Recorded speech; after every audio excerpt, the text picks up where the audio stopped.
Last week, we heard from three experienced diplomats who testified about President Trump's scheme to condition official acts, a White House meeting, and hundreds of millions of dollars of U.S. military aid to fight the Russians on a deliverable by the new Ukrainian President Zelensky, two politically motivated investigations that Trump believed would help his re-election campaign. One of those investigations involved the Bidens, and the other involved a discredited conspiracy theory that Ukraine and not Russia was responsible for interfering in our 2016 election. As Ambassador Sondland would later tell career Foreign Service Officer David Holmes immediately after speaking to the president, Trump did not give he then used an expletive, about Ukraine. He cares about big stuff that benefits the president, like the Biden investigation that Giuliani was pushing.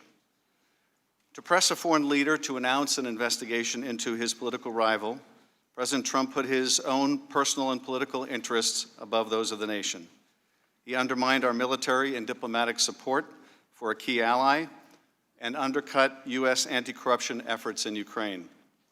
How could our diplomats urge Ukraine to refrain from political investigations of its own citizens if the President of the United States was urging Ukraine to engage in precisely the same kind of corrupt and political investigations of one of our own citizens? At the White House, career professionals became concerned that President Trump, through an irregular channel that involved his acting chief of staff, Mick Mulvaney, EU Ambassador Gordon Sondland, and Rudy Giuliani, was pushing a policy towards Ukraine at odds with the national interest. This morning, we hear from two of the national security professionals who became aware of those efforts. Lieutenant Colonel Alex Vindman, whose family fled oppression in the Soviet Union when he was a toddler, is a career Army officer, an Iraq War veteran who was awarded a Purple Heart, and an expert in Russia and Ukraine who has worked at the highest levels of the Pentagon. In July 2018, he was detailed to the White House in part to coordinate policy on Ukraine. Jennifer Williams is a career Foreign Service officer who is currently detailed to the Office of the Vice President and responsible for Europe and Eurasia-related issues. Following his initial and congratulatory phone call with Ukrainian President Zelensky on April 21st, President Trump asked Vice President Pence to represent him at Zelensky's upcoming inauguration. Ms. Williams was working on logistics for the trip. Pence would be a coveted attendee, second in significance only to the president, and would have sent an important signal of support to the new Ukrainian president. In early May, however, Rudy Giuliani had been planning to go to Ukraine to pursue the president's interest in having the Bidens investigated, but had to call off the trip after it became public. Among others, Giuliani blamed people around Zelensky for having to cancel and claimed that they were antagonistic to Trump. 3 days later, the president called off the vice president's attendance at Zelensky's inauguration. Instead, a lower-level delegation was named: Energy Secretary Rick Perry, Ambassador Sondland, and Ambassador Kurt Volker, the three amigos. Senator Ron Johnson and Lieutenant Colonel Vindman would also attend. After returning from the inauguration, several members of the delegation briefed President Trump on their encouraging first interactions with Zelensky. They urged Trump to meet with the Ukrainian president, but Trump instead criticized Ukraine and instructed them to work with Rudy. A few weeks later, on July 10th, Ambassador Sondland met at the White House with a group of U.S. and Ukrainian officials, including Colonel Vindman, and informed the group that according to Chief of Staff Mulvaney, the White House meeting sought by the Ukrainian president with Trump would happen if Ukraine undertook certain investigations. National Security Advisor Bolton abruptly ended the meeting and said afterwards that he would not be part of whatever drug deal Sondland and Mulvaney are cooking up on this. Undeterred, Sondland brought the Ukrainian delegation downstairs to another part of the White House and was more explicit, according to witnesses. Ukraine needed to investigate the Bidens or Burisma if they were to get a White House meeting with Trump. After this discussion, which Vindman witnessed, he went to the National Security Council's top lawyer to report the matter. Vindman was told to return in the future with any concerns. He would soon find the need to do so. A week later, on July 18th, the representative of the Office of Management and Budget announced on a video conference call that Mulvaney, at Trump's direction, was freezing nearly $400 million in military assistance to Ukraine, which was appropriated by Congress and enjoyed the support of the entirety of the U.S. national security establishment. And 1 week after that, Trump would have the now infamous July 25th phone call with Zelensky. During that call, Trump complained that the U.S. relationship with Ukraine had not been reciprocal. Later, Zelensky thanks Trump for his support in the area of defense and says that Ukraine was ready to purchase more javelins, an anti-tank weapon that was among the most important deterrents of further Russian military action. Trump's immediate response: "I would like you to do us a favor, though."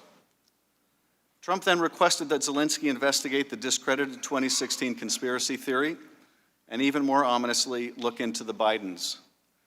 Neither was part of the official preparatory material for the call, but they were in Donald Trump's personal interest and in the interest of his 2020 re-election campaign. And the Ukrainian president knew about both in advance, because Sondland and others have been pressing Ukraine for weeks about investigations into the 2016 election, Burisma, and the Bidens. Both Colonel Vindman and Ms. Williams were on the July 25th call. Vindman testified that due to the unequal bargaining position of the two leaders and Ukraine's dependency on the U.S., the favor Trump asked of Zelensky was really a demand. After the call, multiple individuals, including Vindman, were concerned enough to report it to the National Security Council's top lawyer. It was the second time in 2 weeks that Vindman had raised concerns with NSC lawyers.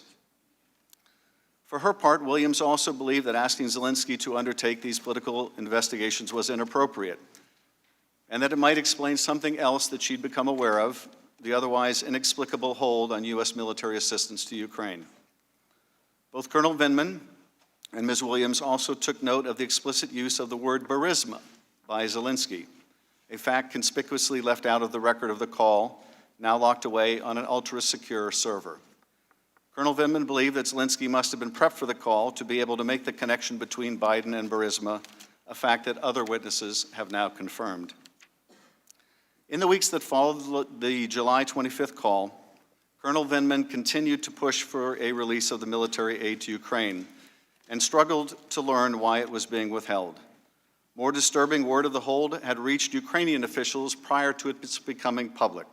By mid-August, the Ukrainian deputy ambassador asked Vindman why the United States was withholding the aid. Although Vindman didn't have an answer, Sondland made it explicit to Ukrainians at a meeting in Warsaw. They needed to publicly commit to these two investigations if they hoped to get the aid.